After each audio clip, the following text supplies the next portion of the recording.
Hi, seo Fiona riist. Wa mi faighinn sy'n bicin film grienw a mwy hamis yn draste hamis ciamar féu ich chia Chanaidh.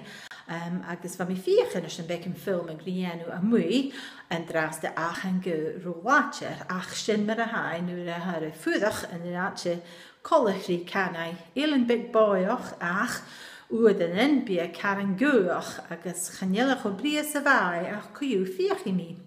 Mar a hwrs mi hamis ciamar féu agus sin far a fel ruten acinne a sialtin mi yn dwchus gaelic acinne Chanaidh na jalafan ag mairid fi seo yn y hyn agus cwydioch bicin fysrachig mi clarion na nŵr a fa iawn lachan na caibal a genif na clarion na horen agus na hinulin hacin na cwydioch so sé taisbeanadh a hacin really yn y hio agus hai ma sy'n na luch tŵl ha ching yn Eilean Tryn flianach yn sy'n a fi cet na stŵ a hacin agus Bimmisje a faighinn browsnach yn nyr ham I giúnsach ag yn úr nhw a gopur taisbeanadh sy'n tachart sy'n colachris y fod.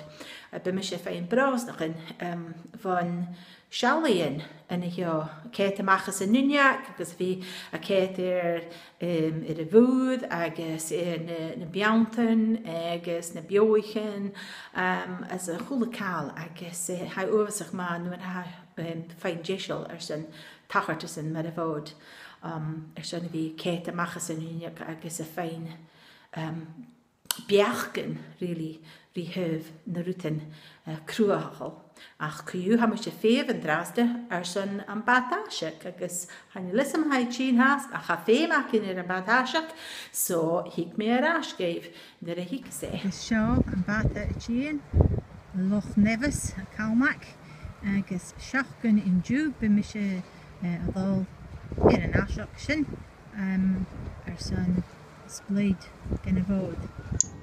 Well, sé Calmac a sin, sé guma fémal nuair a dul gan y fod.